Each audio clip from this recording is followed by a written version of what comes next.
No pretendo hacer un gran análisis, sino básicamente poner en contexto la situación del momento electoral actual en España, que además, como ustedes conocen, no es que se dan unas elecciones más, es más bien un momento electoral dentro de un proceso electoral y político bastante más amplio, complejo, y que puede ser que dé salida a la situación política y gubernamental, o puede ser que continúe todavía este momento complejo como lo vamos a describir.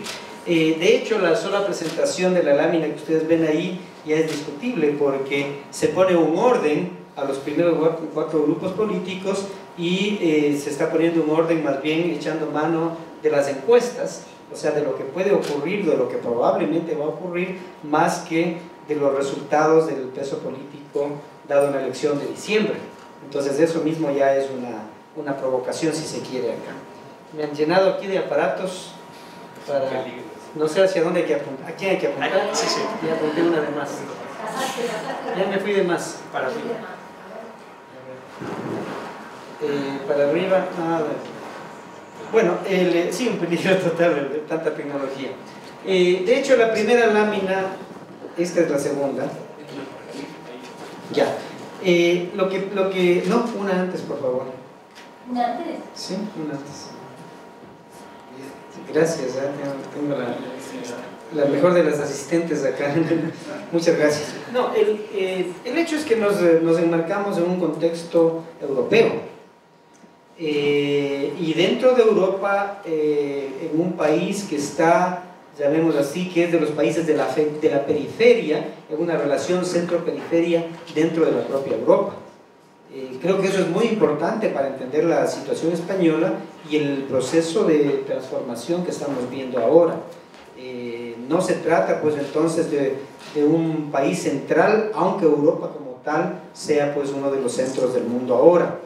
Y además nos encontramos en una Europa en crisis económica. Es la misma crisis que viene desde el año 2008 y de la cual no ha salido, y menos aún los países periféricos. Estoy refiriéndome a la propia España, me estoy refiriendo a Grecia, me estoy refiriendo a Portugal, que son los países pues, que de alguna manera como buena periferia cargan con el peso o con los problemas del conjunto de lo que es la Unión Europea. Y me remonto, si se quiere, aunque no es mucho atrás, al 2008, porque es una crisis que mundialmente fue muy importante, menos sentida en Ecuador, entre otras cosas por nuestra situación, por las medidas contracíclicas que se tomaron, pero que allá tuvo un efecto extremadamente importante. Por eso ustedes van a ver acá, porque no voy a hacer una lectura de todo lo que está en la lámina, pero ustedes van a ver cómo varios países en Europa van entrando en la crisis desde el 2008 y que tiene, digamos así, un repunte esta crisis también en el año 2012.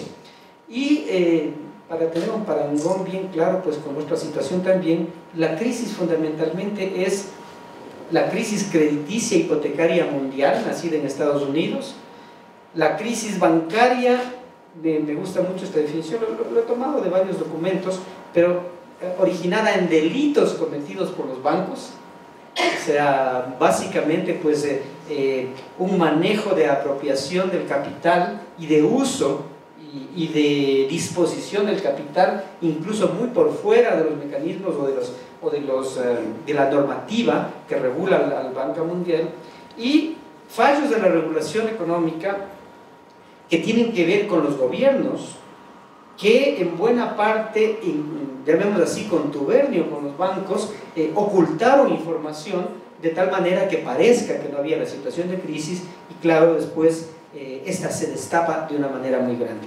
tremendamente parecido a la situación de otros lados del mundo y a la situación ecuatoriana en un momento dado. El hecho es que esta situación de crisis, en términos sociales, en términos de movimientos sociales, realmente nos pone ante la emergencia de nuevos movimientos sociales, y evidentemente agota, sobre todo en los países que más sufrieron la crisis, agota los mecanismos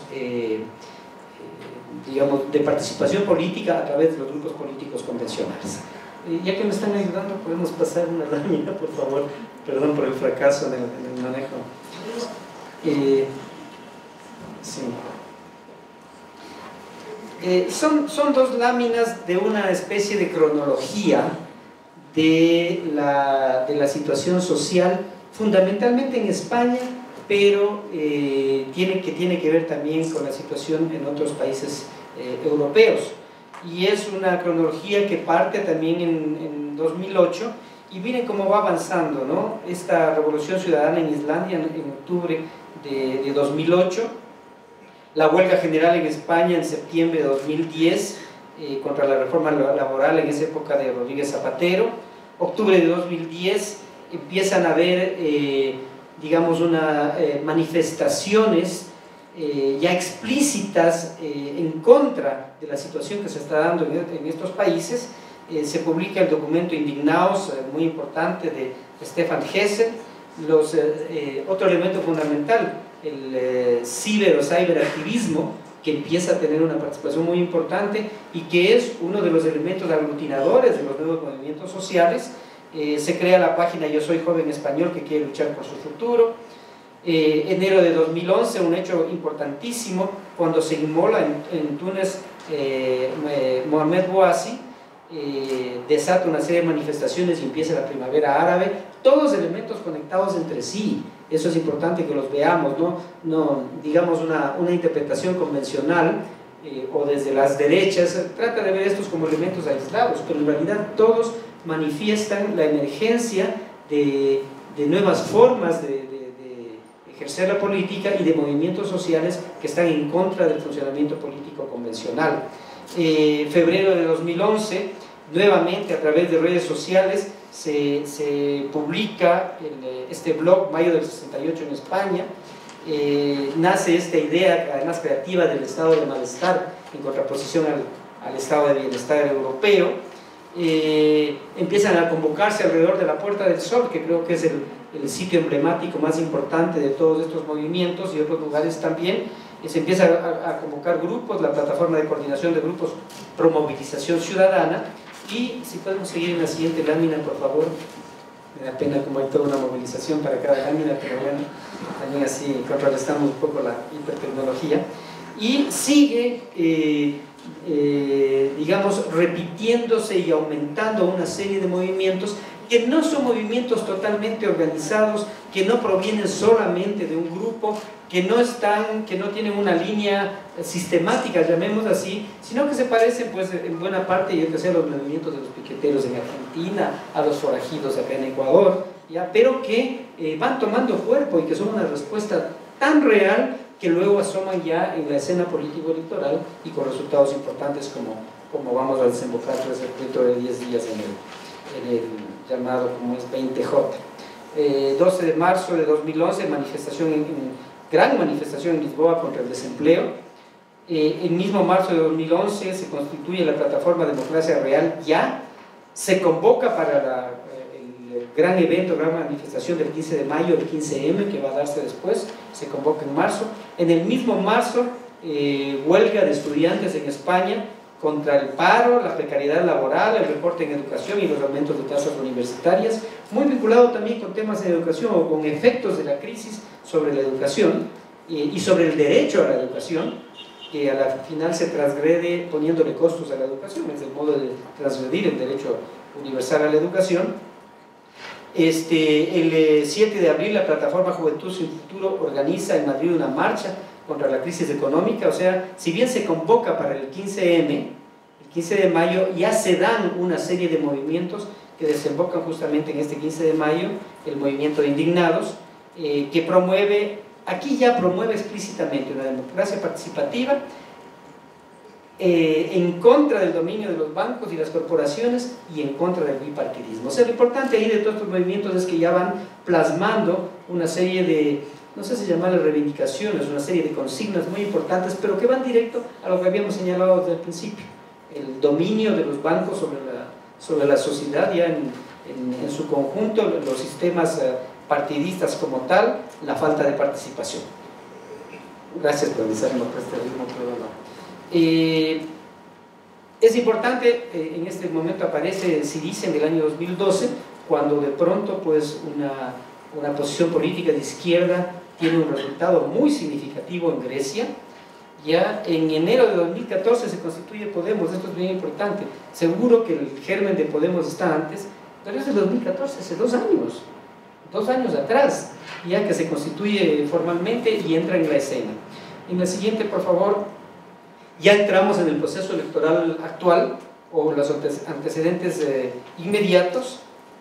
También el antecedente está en enero de 2015, en Grecia, cuando ya Syriza gana las elecciones y logra formar un gobierno. Y esto es muy importante, se forma el gobierno, pero el gobierno formado termina renunciando al poder y hay nuevas elecciones, y en las nuevas elecciones se ratifica el triunfo de la izquierda en Grecia, el triunfo de Syriza, que creo que es un antecedente muy, muy cercano a lo que está ocurriendo ahora en España, porque también se da el proceso electoral en diciembre, fracasa la constitución del gobierno y tenemos las elecciones 6 meses más tarde. Ahí tenemos un paralelo, ojalá también resultados similares. Y tenemos pues las elecciones del 20 de diciembre, que pongo aquí algo del resultado simplemente para recordar, para refrescar, incluso hay algunas discusiones ahí sobre los números en la medida en que han habido alianzas, pero es importante el hecho de que acá se marca un orden, ya se desconstituye el bipartidismo en el sentido de que ya no es entre los dos que tienen la absoluta mayoría, que ya no es marginal la votación que tienen el resto de grupos políticos, pero sigue manteniéndose, digamos, este orden, el PP en el primer lugar, el PSOE luego, pero ya viene aquí la importantísima emergencia de Podemos y también significativa emergencia de Ciudadanos como tal. Vienen las negociaciones fallidas para la constitución del gobierno, se disuelven las Cortes, que es como se llama pues al Parlamento en España, el 2 de mayo, y se convocan a las elecciones que nos llevan pues ya al tema de esta reunión. Y finalmente, pongo aquí el tema de los posibles resultados de la comparación con 2015, obviamente con tremendo riesgo de utilizar las encuestas, aunque debo decirles que he quedado impresionado de la cantidad de información que hay de encuestas en el proceso español.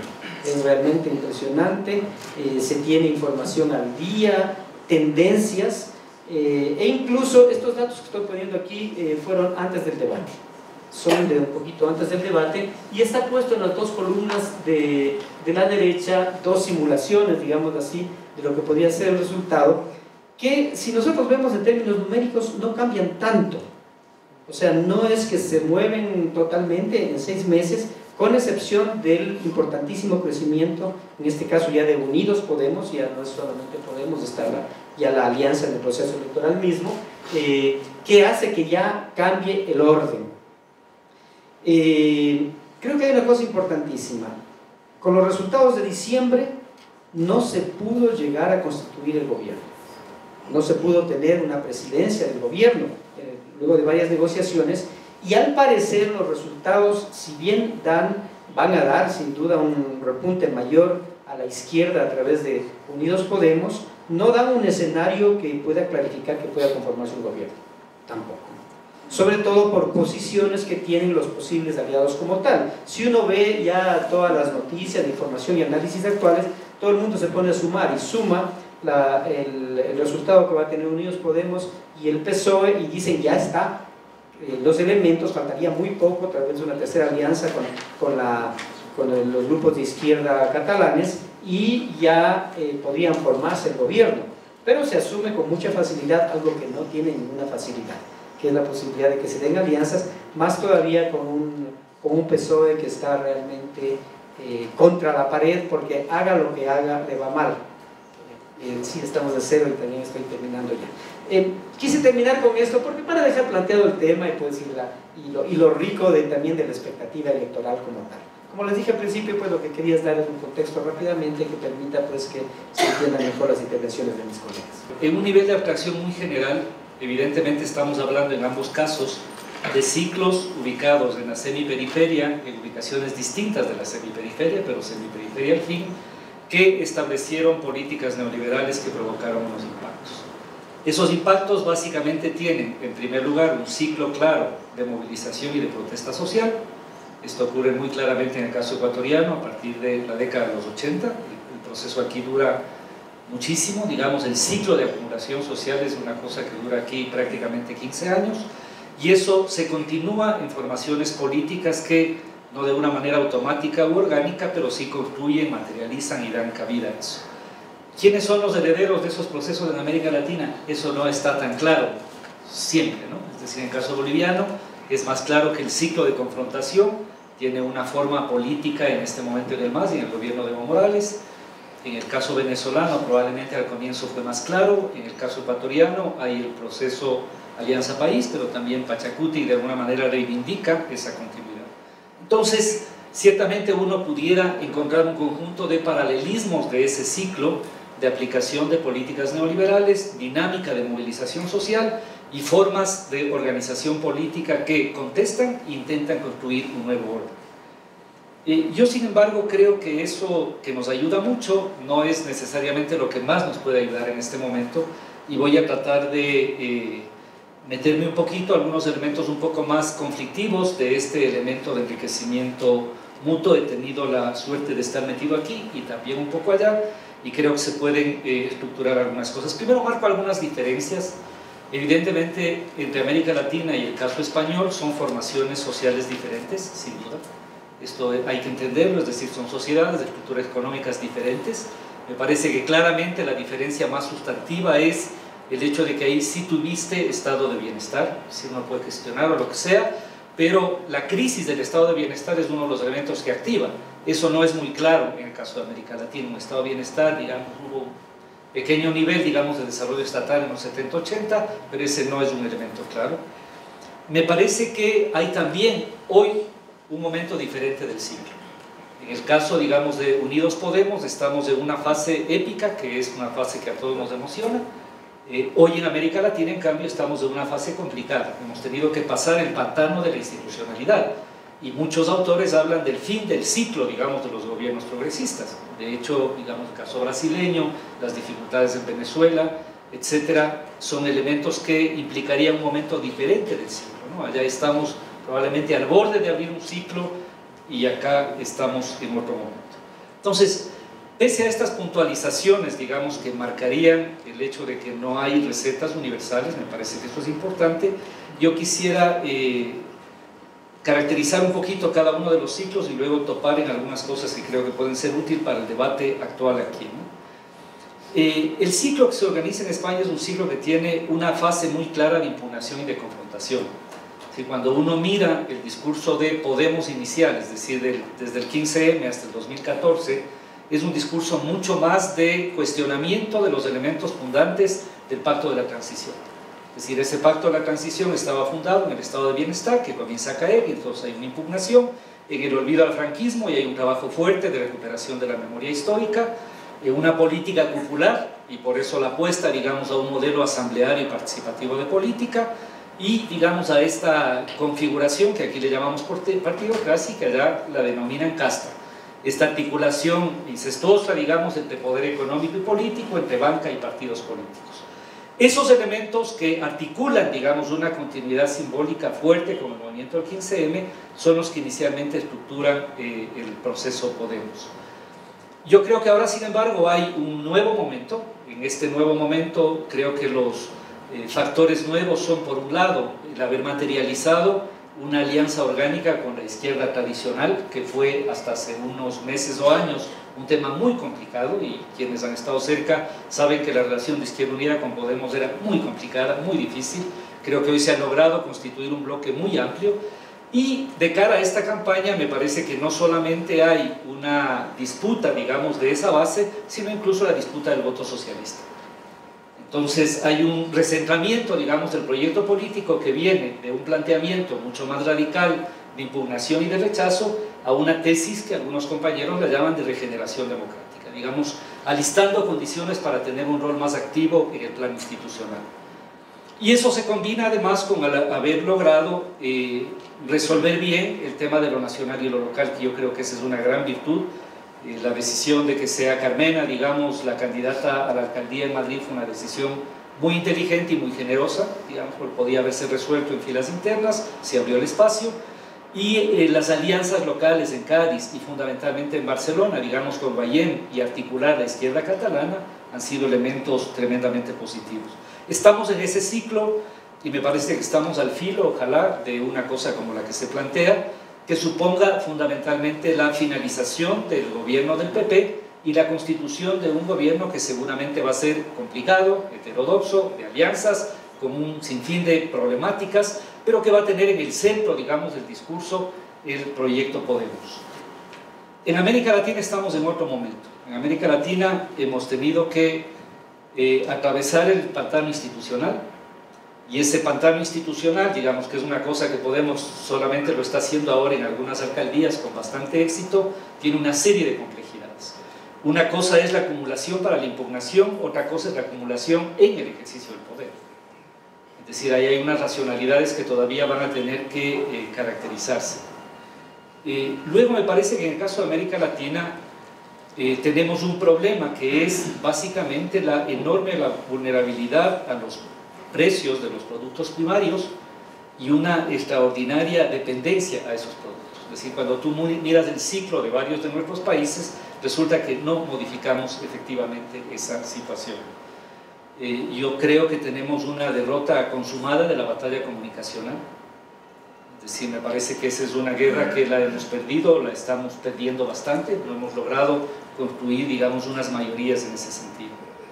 Y me parece que un problema muy complejo es que, paradójicamente, desde el ejercicio institucional, no logramos ampliar el bloque contrahegemónico. Y esto me parece que es una cosa muy complicada. Es decir, se endurece la votación dura, digamos, la militancia, la estructura, pero no se logra ampliar el bloque histórico. Si las relaciones con sectores de la izquierda, con clases medias, con sectores progresistas, son relaciones complicadas. Entonces, entendiendo que todo esto tiene características diferenciadas en cada lugar, yo pienso que en este sentido vale la pena hacer un diálogo interesante, digamos, en los elementos que pueden ser ricos en el proceso. Y ahí, simplemente para puntear algunas cosas, pienso lo siguiente, digamos, un primer aspecto que me parece muy interesante es que la lógica desde la cual se ha pensado el proceso Podemos es una lógica, digamos, muy Gramsci, muy Laclau, ¿no? Es decir, es esta idea de que no existen confrontaciones estructurales o estas se expresan en articulaciones contingentes de la política. Esto me parece muy importante porque la política se hace y me parece que en algunos casos hemos ganado elecciones y hemos dejado de hacer política. Esto es gravísimo. Entonces me parece que un elemento central en esto es la importancia de la política, la centralidad de la política. Y entonces todo el debate de que estos 4 chicos cómo van a hacer proyecto, etcétera, da cuenta de que un análisis adecuado de las condiciones de un momento es capaz de construir organización y no necesariamente al revés. La organización se construye cuando hay política. Lo que es dramático es tener organización sin política.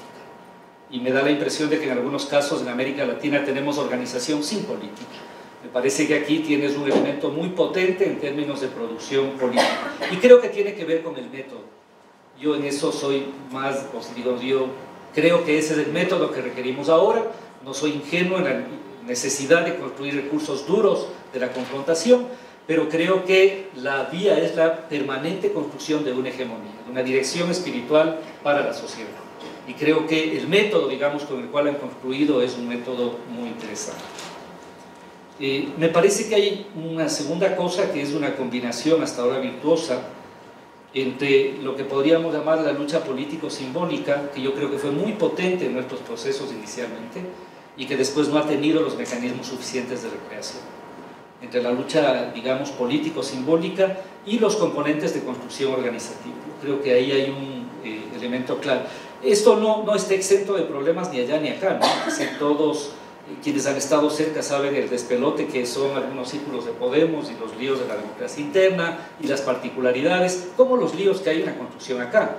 Pero me parece que la articulación entre el discurso político, las formas político-simbólicas y las formas orgánicas es un tema clave sobre el cual debemos plantear. Me parece que lo más importante de esta discusión es el límite de la estatalización de la acumulación política. Si la acumulación política solamente deviene de la presencia y el control del Estado, es finita. Si está asentada en la sociedad tiene capacidad de enfrentar y recuperar. No sé si soy suficientemente claro. Es decir, lo que hay que hacer es transformar la sociedad, no solo el Estado, y a veces ese no es el tema central. Es decir, estamos hablando de ciclos más largos de acumulación y por lo tanto la acumulación social es central, es vital, es mandatoria. Me parece que un tercer elemento es esta capacidad sucesiva de ampliación de la base, ¿no? Digamos, por temas de contingencia, uno va a cualquier universidad, la Complutense de cuál eres tú, ¿no es cierto? Entonces en algún piso tienes a la Izquierda Unida y en el despacho al frente a la gente de Podemos y se han dado palos durante estos años. Es interesante cómo han logrado un proceso de construcción y de ampliación de la base, y eso valoro muchísimo, porque eso ha permitido, digamos, recuperar un sentido común en todo un trayecto más largo de impugnación. Y creo que tiene que ver fundamentalmente con que eso permite, digamos, una capacidad que trasciende la coyuntura, es decir, que es capaz de poner programas más adecuados. Creo que otro valor muy importante ha sido una articulación adecuada y un tratamiento correcto del problema de lo nacional. Pues el problema de lo nacional en España es un problema muy complejo, es decir, está asediado por las impugnaciones regionales. De hecho, el concepto de lo nacional y lo patriótico era un concepto más bien franquista. Entonces me parece que se le ha dado un contenido completamente diferente, entender que la soberanía radica en los hospitales, etcétera, sí, toda esta cosa que se produjo a partir de las mareas, pero resolver adecuadamente el proyecto de un país plurinacional, pidiéndole a la gente que se exprese a través de la democracia.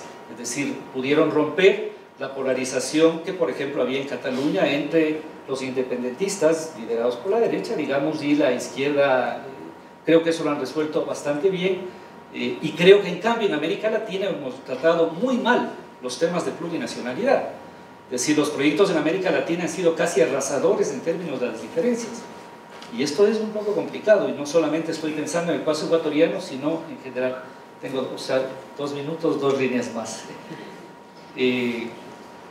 Me parece que un elemento importante tiene que ver con este valor del partido como intelectual orgánico versus el partido como operativizador de la política. Yo valoro mucho y espero, digamos, que en el ejercicio de gobierno puedan mantener la vitalidad del debate democrático. Eso me parece de un gran valor, entender, digamos, que son procesos de tendencias, que el debate interno es muy bueno, no muy malo, porque cuando no hay debate interno no es que no se debate, es que se encuentran mecanismos subterráneos externos del debate. Un proceso político vital es un proceso que se discute, no es un proceso que no se discute. Y me parece que ese es un valor tremendamente potente que podemos identificar ahí. Y me parece que en torno a eso, sin embargo, hay grandes desafíos, solamente los número. Digamos, mirando un poco lo que puede ocurrir. Sí, ganó Syriza, pero ustedes saben lo que pasó con Syriza. Es decir, les tocó ir a un referéndum y decir, aplicamos lo de la troika o no. Están partidos, digamos, ahora tenemos a Varoufakis afuera. Entonces, el síndrome Syriza es una cosa que vuela ahí como una especie de nube negra, complicada, ¿no es cierto? Luego tenemos un proceso que está inscrito en una Unión Europea que tiene otras hegemonías en este momento. Es decir, si vemos lo que pasa en Alemania, bueno, la votación del Reino Unido que tenemos ahora muy rápido, porque es una salida de la Unión Europea, que es una lógica de derecha, ¿no? Las elecciones en Austria, etcétera, es una correlación regional compleja, en la cual habría que ver, digamos, cómo se mueve este gobierno. Me parece que ese es un tema complicado. No obstante, me parece que la potencialidad del proceso abre, junto con otras cosas en el mundo, un camino enriquecedor para poder seguirnos repensando. Gracias. Yo creo que primero, antes de hablar exactamente cuál es la dimensión, para conocer cuál es la dimensión del problema respecto al proceso electoral que se está viviendo en el extranjero, es también importante hablar de cuál es el perfil y cuáles son las personas que han salido obligadas, bueno, por esta crisis económica, ¿no? Como han comentado compañeros, la crisis en España empieza en el año 2008, no es la primera crisis que sucede en España, porque bueno, ya sabemos que dentro del capitalismo siempre ha habido crisis cíclicas, pero lo importante o lo trascendental de esta crisis que comienza en 2008 en España, sobre todo ha sido la gestión, ¿no? La gestión que se ha hecho de esta crisis, y como 8 años después de que empezara esta situación, vemos que la gran perjudicada ha sido, bueno, la clase obrera, cómo se ha precarizado el trabajo, cómo ha aumentado el desempleo y cómo esto ha tenido consecuencias muy graves, ¿no? Estamos hablando que la crisis comienza con el gobierno del Partido Socialista, termina en 2011, final de 2011 termina Zapatero su presidencia y empieza el Partido Popular. Pero lo cierto es que continuamente lo que se han estado es implementando medidas para salir de una crisis, bueno, a costa de los trabajadores. Yo recuerdo, no sé si aquí hay gente que lo recordará, que hace 10.000 años se hablaba de los salarios de 1.000 euristas como sinónimo de precariedad. Hoy cualquiera que vaya en España, un salario de 1.000 euros, bueno, parece que te ha tocado la lotería, ¿no? Realmente se está saliendo, se dice que está saliendo de la crisis, o al menos desde el gobierno se está presentando unas cifras de empleo que son absolutamente falsas, porque lo que se ha hecho es flexibilizar, precarizar, es decir, absolutamente mucho más fácil despedir, y esto al final lo que ha creado han sido condiciones que, unido al desgaste del bipartidismo, unido a los casos de corrupción, unido al hecho de que se ha preferido salvar a los bancos mientras las personas son diariamente expulsadas de sus hogares, pues ha creado una sensación, sobre todo, que ha afectado mucho a una generación de jóvenes que por primera vez en la historia reciente de España están viviendo peor que sus padres, y eso es muy grave, ¿no? En España, por ejemplo, se está dando un fenómeno que es los trabajadores empobrecidos, es decir, es gente que tiene un trabajo pero tiene dificultades para dar de comer a sus hijos, para pagar la renta, o sea, son situaciones absolutamente nuevas, dramáticas, y que, bueno, al final lo que ha ocurrido es que lo que se suponía que era, o esa idea de la clase media, pues ha venido abajo. Cada vez los ricos en España son más ricos, una clase concentrada. O sea, es absolutamente vergonzoso que en 8 años de crisis, mientras emigran cientos de miles de jóvenes, mientras se expulsa a la gente de sus casas, haya gente que se ha hecho más rica y gente que todavía se ha hecho masas todavía más pobres, ¿no? En este contexto, sobre todo, que ha afectado, por una parte, es cierto que ha afectado mucho a las poblaciones migrantes, esas personas que habían emigrado ya de una situación muy parecida a la que está ocurriendo ahora, ha ocurrido en España en los últimos años, y que han tenido que regresar e iniciar de nuevo otro proyecto migratorio, ¿no? Y, por otra parte, sobre todo específicamente esa generación de jóvenes, que además son jóvenes formados, pero con un futuro incierto, porque en España no hay oportunidades para esas personas. A mí me interesa, por ejemplo, que hablemos o que identifiquemos ese perfil de personas migrantes. ¿Por qué? Porque no son jóvenes o no son personas que hayan salido del país por un proyecto individual, sino por las condiciones coyunturales, estructurales que se están dando en España, y que sobre todo ellos son personas que tienen en mente regresar. En este contexto, entonces, encontramos esos obstáculos que se están dando para que cientos de miles de personas en el extranjero puedan decidir por el futuro a qué país desean volver, ¿no? En este caso, respecto ya por hablar de los problemas que estamos encontrando las personas migrantes en nuestro ejercicio del derecho a voto, un ejercicio fundamental, por otra parte, no se nos olvide, viene a partir de una ley, un cambio de ley en el año 2011, en la ley electoral, en la que, aprobada por el PSOE en coalición o de acuerdo con el Partido Popular y con las burguesías nacionalistas catalanas, con un partido que se llama Convergencia y Unión, en este caso se incluye una figura que se llama el voto rogado, la solicitud del voto rogado. Ya se sabía, esa figura del voto rogado ya existía para la solicitud del voto para las elecciones municipales, pero lo importante de esto es que ya se sabía y ya había informes que alertaban de que había una relación causal entre ese voto rogado, la solicitud en persona del voto, y una caída de la participación. Es decir, se introdujo esa figura del voto rogado a sabiendas de que iba a tener un impacto en la caída de la participación de las personas que estaban en el exterior. ¿Qué es lo que ocurre? ¿Por qué está presentando tantos obstáculos este voto rogado para las personas que estamos en el exterior, ¿no? En primer lugar, porque hay que personarse en los consulados. Si por ejemplo hablamos de Ecuador, Ecuador sí puede ser un país más asequible, pero si estamos hablando de países como Estados Unidos, como Venezuela, como Colombia, tu ciudad puede estar del consulado más cercano o a 20 horas por vía terrestre, o tienes que ir en avión, tienes que pedir permiso y además encima adaptarte a los horarios de los consulados, que bueno, ya tenemos experiencia, que si llegan más tarde de la 1 de la tarde, déjalo, vuélvete al otro día, ¿no? Es decir, tienes que pedir, te está costando dinero y te está costando días de trabajo poder ir. Pero luego, por otra parte, una vez que tú te inscribes en el registro consular como residente, que ahora vamos a ver que hay dos opciones, En el caso de que lleven más de un año residiendo en el país, te están pidiendo la residencia temporal, te conviertes en residente permanente ausente, que eso tiene consecuencias sobre tus derechos en el caso de España. Por ejemplo, se pierden las tarjetas sanitarias, que bueno, la sanidad universal era un derecho adquirido en España, que ya bueno, lo han ido quitando. Y además, por ejemplo, en el caso de que estés en situaciones, algunas listas de espera, como puede ser para acceso a vivienda de protección oficial, una vez que te quitas del padrón, una vez que eres eliminado del padrón municipal, ya pierdes esos derechos, ¿verdad? Entonces, y luego por otra parte, en la embajada tampoco te están ofreciendo nada para que a ti te interese estar dado de alta. No sé si, por ejemplo, algunos de los españoles que hay aquí te llamaron cuando sucedió el terremoto. No sé si se preocuparon por ustedes. Una semana después. Una semana. Allí en Riobamba no llegó la llamada de teléfono. Bueno, entonces es decir, que tampoco es que se ofrezcan muchas ventajas, pero sí muchos inconvenientes para ejercer el derecho al voto. Pero claro, si luego hablamos de un trasfondo, realmente no creo que sea un error decir que claro que hay un trasfondo político, porque los cientos de miles de personas que han salido de España han salido por una situación que no les ha sido favorable y que están votando por una transformación social, por un voto de cambio que evidentemente no favorece ni al PP, que es el que está en el gobierno ahora, ni el PSOE, ni a otros partidos que no apuestan por esa transformación. Las cifras del 20 de diciembre de las últimas elecciones pasadas, a través de esta solicitud del voto rogado, llevó a que solo un 4,7% del padrón que está en el exterior, es decir, las personas que están registradas en el exterior, pudo votar.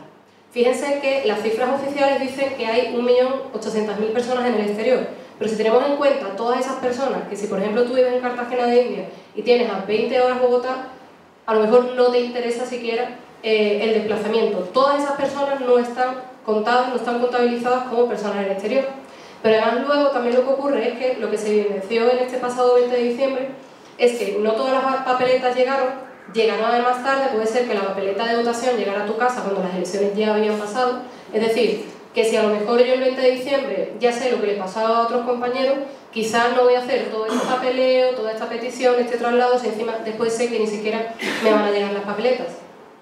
También hay que darse cuenta o estar alerta de algo, que la excusa para la justificación de esta reforma en el año 2012 fue el hecho de que había demasiado fraude, porque se estaban votando gente, por ejemplo, habían fallecido y estaban incluyéndose personas en el censo que no tenían por qué estar. Pero claro, a cambio de eso se pide o se hace un mecanismo que está creando muchas más dificultades y además, aparte, no están llegando las papeletas, pero luego por otra parte tampoco hay mecanismos para que tú impugnes o que se haga alguien responsable. Es decir, yo por ejemplo en mi caso no se sabía siquiera dónde estaba censada en diciembre del año pasado y no pude reclamar a nadie, no hay instituciones, no hay organismos para atender la reclamación, que estamos hablando de 1.800.000 personas, ¿no?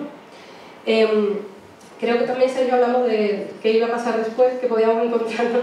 Bueno, yo creo que también es interesante, en el caso, nos vamos a ver en la situación de que nos lleven las papeletas a todos, de que podamos votar para este 26J, pero yo creo que también es interesante reflexionar sobre qué pasará a partir del día 27, ¿no? Cómo nos vamos a amanecer con lo que va a ocurrir en España. Por una parte, según las encuestas, hay como dos escenarios posibles, ¿no? Por una parte, que las fuerzas conservadoras, que en este caso serían Partido Popular, PSOE, Ciudadanos, más o menos obtengan una situación parecida a la del 20 de diciembre. Claro, en este caso la apuesta es que haya, de una manera u otra, una coalición en la que, para que no se vuelvan a repetir unas elecciones. Esta misma semana, el Banco Santander ya habló que su apuesta para formar un gobierno era esa coalición de Partido Socialista, PP y Ciudadanos. Tenemos que estar atentos de eso que significa, ¿no? Un banco diciendo abiertamente en campaña electoral cuál es su apuesta política. En el caso de que la coalición Podemos Izquierda Unida, Unidos Podemos, tenga un resultado electoral favorable, en el caso de que se logre o se obtenga la fuerza suficiente para que se pueda gobernar en solitario, a mí me parece que ese es el escenario sobre el que hay que debatir, sobre el que hay que reflexionar, por las experiencias que hemos tenido, por lo que hemos visto si prestamos atención a Grecia, si prestamos atención a América Latina. Ya sabemos que esos gobiernos, los que tienen la mayoría, finalmente no son los que gobiernan, ¿no? Y creo que hay que estar atentos y hay que estar respaldando un proyecto en solitario, o como pueda ser, de unas fuerzas que quieren un cambio transformador en España, ¿no? Pero yo creo que tenemos que estar sobre todo muy vigilantes. Esas fuerzas transformadoras o esas opciones que tienen Unidos Podemos para gobernar tienen que tener tanto una legitimidad electoral muy grande y yo creo que también una gran movilización en las calles, ¿no? Porque atendiendo sobre todo a los otros procesos que se han dado, por ejemplo, en Grecia, creo que va a ser difícil. No olvidemos que, fruto de la firma del Tratado de Maastricht, en España se perdió mucho poder. Prácticamente hay poco margen de maniobra porque desde Bruselas se imponen muchas medidas, pero hay que estar atentos. A mí, por ejemplo, a mí hay algo que puede ser que me llame la atención o me preocupa un poco, es que yo creo que en el caso de España, en los últimos 10 años, sí ha habido un discurso en el que se han introducido muchos elementos nuevos, ¿no? Hace 10 años en España, si tú hablabas de anticapitalismo, era una izquierda ultraizquierdista, radical, algo así. Y sí se han introducido algunos elementos que hablan de un cambio, de un cambio de mentalidad, de más conciencia. Pero, por ejemplo, yo creo que en España todavía no se ha dado una disputa de sentidos, una disputa de sentidos que nos permiten el hecho de que se haya tomado conciencia, de que se haya dado, por ejemplo, una batalla de ideas en el sentido marciano. A mí me llama la atención que ahora mismo en España una campaña electoral tan importante y tan significativa para el país se esté hablando en los medios de comunicación más de Venezuela, por ejemplo. Eso para mí es significativo. O el hecho, por ejemplo, de que haya, desde la izquierda, se estén asumiendo discursos, en el caso, por ejemplo, de Venezuela, también que son los mismos discursos de la derecha. Entonces yo creo que todavía tenemos que estar alertas y hacer un trabajo muy fuerte para que realmente haya una transformación social, para que se mantengan las movilizaciones en las calles, porque creo que ese respaldo de esas fuerzas conservadoras va a ser la única garantía de que se pueda mantener en el gobierno. Lo que tratamos de pensar es conectando realidades de procesos que yo calificaría de crisis. Voy a hacer una primera afirmación. En esa encrucijada en la que está en España, estamos más en la crisis que en el cambio político. Estamos más en la crisis entendida como una oportunidad para la transformación y para los procesos de transición que estamos viviendo. Si hablamos en términos de acumulación de fuerzas, es evidente que estas elecciones del 26J puede cambiar algo el panorama político electoral, la representación parlamentaria, pero no va a cambiar en lo esencial el sistema heredado de la transición, pactado con el franquismo, heredero de ese franquismo sociológico y que impone ese factor dominante del capital financiero y de las grandes corporaciones del IBEX 35, que de algún modo no solo están proponiendo esas grandes coaliciones o alianzas, sino que también han determinado la historia política desde los últimos años, especialmente no solo con la gestión de la crisis, sino con los procesos de reconversión industrial que vivió el país cuando el felipismo tenía la hegemonía política en el país y que de algún modo es el que está en cuestión en estos momentos en España. Así que voy a señalar algunos elementos de prospectiva política, que es muy arriesgado. No creo que las encuestas en este caso vayan a mudar significativamente el escenario que señalamos, y también es previsible que el gobierno del PP, con apoyo de Ciudadanos y previsiblemente la abstención o el apoyo del Partido Socialista, recordemos que el 20 de diciembre la apuesta del líder, el secretario general del Partido Socialista, por pactar con Podemos fue de algún modo echada por tierra por los varones, por la dirección. Y señalaba lo de la geopolítica del sur porque creo que es evidente que en el escenario político ha habido cambios. Cataluña, País Vasco, Madrid y Valencia van a tener una nueva hegemonía política. Si el voto electoral se concreta en las próximas elecciones en estas comunidades, solo falta el sur, de donde provengo, Andalucía. El cambio, la aproximación entre Unidos Podemos y el Partido Socialista, donde ha tenido un granero electoral importante, puede significar a medio y largo plazo, insisto en la acumulación. Yo soy partidario de las tesis en este sentido de Anguita, y no hacerse falsas ilusiones. Esto es difícil para gente joven que ha vivido a corto plazo la crisis y que está pensando en un cambio, en un salto cuántico electoral que esto en la sociología electoral, al menos en España, es prácticamente imposible.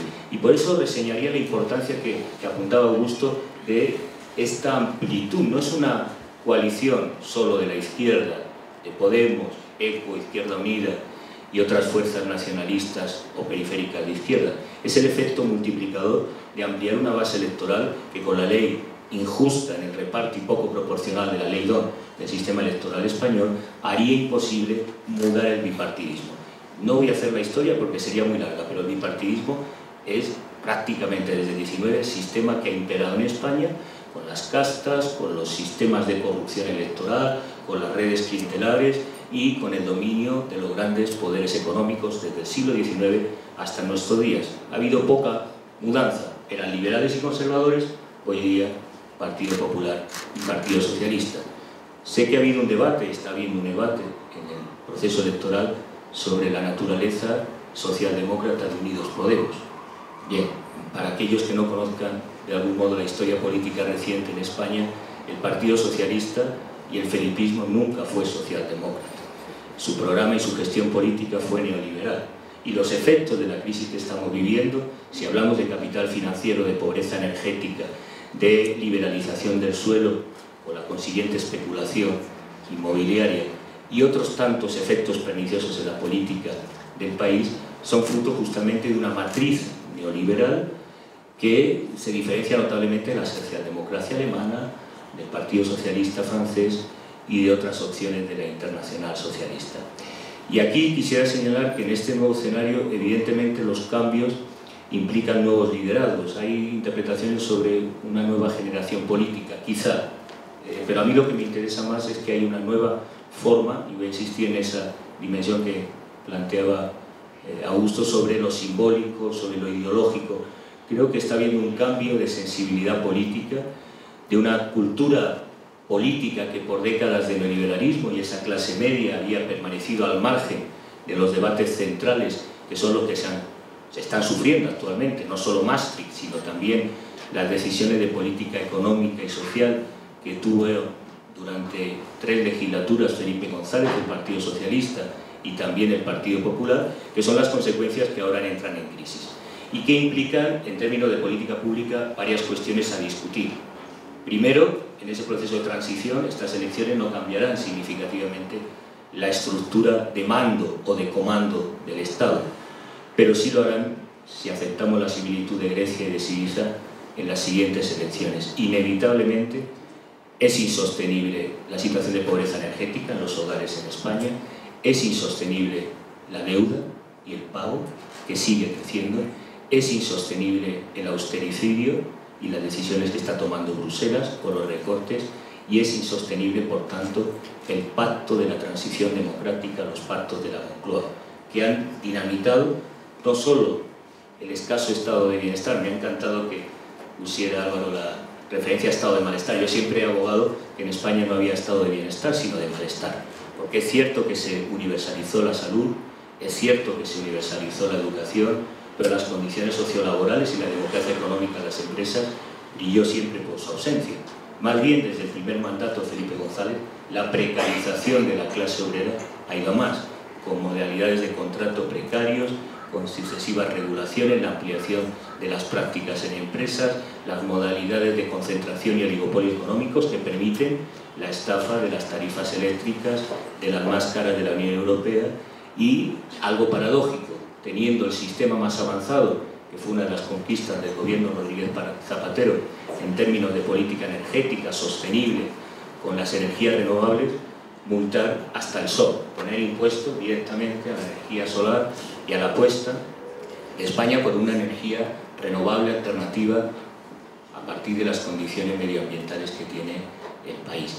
En ese horizonte difícilmente podemos hablar, por tanto, de un cambio inmediato político, pero lo interesante es justamente ese efecto multiplicador, esa política de la esperanza, ese reto de construir poder popular y contrahegemonía desde los movimientos sociales y las mareas, que era evidente. Algunos diagnosticábamos: es imposible un cambio político con una sola fuerza, es necesario reconocer la diversidad de fuerzas y de territorios, si hablamos de las nacionalidades, la diversidad de actores y de generaciones que están implicadas en este proceso, la necesidad también de construcción de una agenda común. Y aquí no me gustaría centrar solo el caso de España, aunque es el motivo del conversatorio, como un proceso aislado, y por eso hablaba de geopolítica del sur. Tenemos Italia, tenemos Portugal, tenemos lo que se está viviendo en estos momentos en Francia. Las condiciones de la clase popular y trabajadora también en Alemania se han deteriorado significativamente. Y esto nos plantea la agenda de la institucionalidad.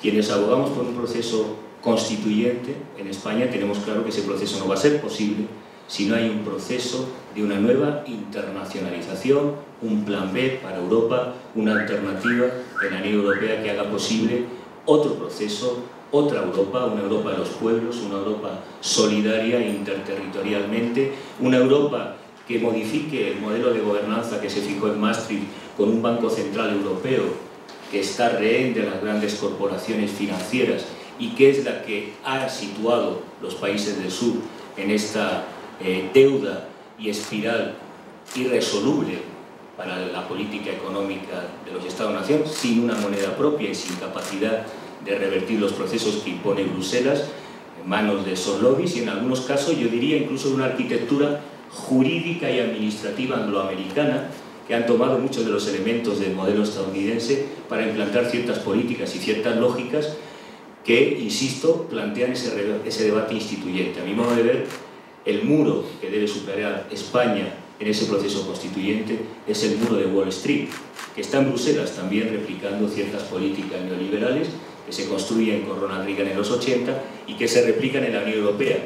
Muchas veces produce risa que en cumbres como la de Lisboa fijar a la Unión Europea una alternativa para los pueblos basada en el conocimiento, en el trabajo y las empresas cualificadas, y lo que vimos con la agenda de Lisboa en Europa son políticas neoliberales, un proceso de financiarización de la economía, procesos especulativos y un recorte significativo de investigación, de ciencia, de políticas sociales, es decir, fórmulas que se han replicado del muro de Wall Street para la Unión Europea. Dicho sea de paso, en ciencia, tecnología, educación, economía, muchos de los lobbies que están presionando la política y agenda de Bruselas no son ni siquiera europeos, son en muchos casos de las grandes corporaciones transnacionales estadounidenses.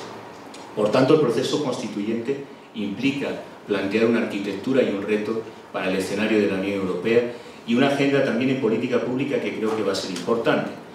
Se ha hablado mucho de la Europa de dos velocidades, puede ser una alternativa. Quizá la solución no sea salir o no del euro, pero sí se va a tener que plantear que los países del sur que están estableciendo políticas y enfrentando el austericidio que marca Bruselas vean alternativas como una moneda propia en los países del sur, más que la salida, o alternativas también democráticas para refundar la Unión Europea. Quizás situaciones como la que se va a vivir en Gran Bretaña sean positivas para replantear la crisis, porque creo que la crisis no es solo una situación de España, es una situación del propio proyecto de la Unión Europea, si analizamos el caso de los refugiados y la respuesta que se está dando en política económica, que ya empieza a afectar a los sectores de clase media y populares de Francia y de Alemania de manera notoria. En ese escenario, por tanto, habrá que plantear, si no la Europa de dos velocidades norte-sur, sí un nuevo modelo de gobernanza económica de la Unión Europea, cuestionando esas lógicas que han prevalecido de los lobbies, cuestionando la negociación en secreto del Tratado Transatlántico, Transatlántico, del TIP, en términos de una política que reedita muchos de los elementos que señalaban los debates ahora en España. Déficit democrático en la institucionalidad, por la ley electoral, por la falta de representatividad de las territorialidades, que es otro tema a discutir. ¿Es posible mantener la transición y el pacto con el nacionalismo histórico de País Vasco, Cataluña o Andalucía? Yo creo que no es sostenible. Es necesario pactar, porque hay que recordar aquí que la transición no fue una ruptura democrática, fue una imposición de modelo de Estado, monarquía, y de cierto encaje con el nacionalismo conservador en las periferias, como es el caso de Cataluña o País Vasco. Pero no hubo una ruptura democrática, y en estos momentos lo que hace falta en España es una ruptura ciudadana, una revolución ciudadana que rompa con ese pacto del franquismo sociológico para plantear un modelo de Estado federal, una forma de Estado que debe ser consultada a la ciudadanía, y aquí es llamativo cierta preocupación de cómo van a decidir los ciudadanos en la forma de Estado. Yo creo que es el proceso más democrático y en el que se abre un proceso interesante para España, porque es la única manera de encajar el problema catalán, el problema vasco o el problema de Galicia y Andalucía en la construcción de una nueva forma de Estado. Y en ese ámbito habrá que hacer reformas significativas. Yo llamaría la atención al menos en tres fundamentales. Por supuesto, la modificación del artículo 135 de la Constitución, esa reforma express. Se argumenta que no se puede consultar a la ciudadanía para una reforma democrática de la forma de Estado y, sin embargo, en cuestiones de días, los grupos parlamentarios del bipartidismo hicieron la modificación para garantizar el pago de la deuda. Hay que hacer una reforma constitucional, hay propuestas interesantes, por ejemplo, en Unidos Podemos, que sí retoman muchas de las experiencias de América Latina, por ejemplo, los revocatorios. Existe referéndum, pero no existía en la tradición política española el sistema de revocatorios. La necesidad de hacer una reforma energética y apostar por esas energías renovables y por una apuesta de romper con los oligopolios. Algunos se preguntarán cómo un país con una precarización generalizada de la población tiene estas grandes corporaciones transnacionales del IBEX 35 con una fuerte implantación en América Latina. En buena medida, si hablamos de la banca, telecomunicaciones, compañías aéreas y, por supuesto, las eléctricas, es debido a situaciones que incluso vulneran el derecho comunitario, en el que no ha habido ninguna intervención. Por ejemplo, los oligopolios de las empresas eléctricas, que establecen un sistema tarifario injusto y que requeriría una sanción administrativa si el Estado interviniera. Por eso se discute en la elección las puertas giratorias. Los mismos representantes del Partido Popular y el PSOE son los que están sentados en los consejos de administración de las compañías eléctricas, de telecomunicaciones y de la banca, definiendo cuál es la agenda política. Y termino con dos reformas más que creo que son importantes. La democracia económica, rompiendo con esa creciente precarización, tenemos la generación más formada y una gran oleada de capital humano que ha tenido que salir del país, en buena medida por esas condiciones laborales y del mercado de trabajo. Se apostó en la administración Rodríguez Zapatero por un cambio significativo de la estructura económica, pero lo cierto es que en el franquismo, en la transición y hoy día seguimos dependiendo en la economía española del ladrillo y del turismo. El turismo, como saben, va muy bien, sin embargo, por la burbuja inmobiliaria tenemos un grave problema con la construcción. Mientras no cambie ese modelo económico, difícilmente el talento humano va a ser aprovechado. Y lo que tenemos son empresas y un sector privado que es el que menos invierte en investigación y desarrollo de toda la Unión Europea. Y por tanto, un talento desaprovechado con un sistema de ciencia y tecnología muy competitivo a pesar de la ausencia de inversión. Necesitamos democracia económica, también la representación con las últimas contrarreformas laborales de los sindicatos y los trabajadores que han perdido todos sus derechos prácticamente de negociación colectiva y con formas casi de despido libre como el modelo americano, y evidentemente un sistema de reforma tributaria significativa. Ha habido un debate interesante en Ecuador. Yo creo que ese debate no es exclusivo de Ecuador y me alegra saber que hay una apuesta por atacar los paraísos fiscales. Les recuerdo que esta crisis de 2008 se planteó con los líderes mundiales intentando refundar el capitalismo en una suerte de salida keynesiana que no se dio, y seguimos teniendo paraísos fiscales. Gran parte del debate que se está centrando en la campaña electoral en España tiene que ver con las grandes familias de la antigua nobleza y de la antigua dictadura y de los nuevos ricos y los grandes empresarios que no tributan, que tienen la fiscalidad más regresiva de la Unión Europea y que incluso así siguen depositando su dinero en paraísos fiscales.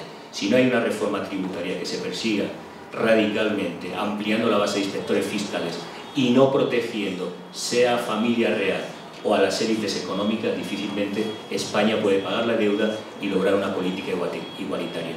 Hemos reivindicado esa fiscalidad progresiva por décadas. Ha habido tímidas reformas durante el periodo del Partido Socialista, pero realmente tenemos una fiscalidad regresiva e incluso una cultura tributaria que hace difícil la reconstrucción de un Estado del bienestar en esta situación de malestar en la que prevalece ese bipartidismo que yo diría hereda del siglo XIX, un modelo de élites y de gestión en el que se ha impedido el cambio. Lo positivo, y con ello termino, es que creo que hay una nueva generación, movimientos sociales, una nueva cultura política de la esperanza, del cambio, de la alegría. Se está perdiendo el miedo y me llama la atención que todavía gran parte del debate electoral siga centrando en qué podrán hacer estos jóvenes sin experiencia. De momento, en las alcaldías, como señalaba Augusto, donde está gobernando la izquierda de la confluencia, se ha reducido el déficit, se ha mejorado la gestión, se han ampliado derechos y se han restablecido servicios públicos que habían sido privatizados. Por tanto, la esperanza es un hecho, no solo una promesa de la siguiente estación.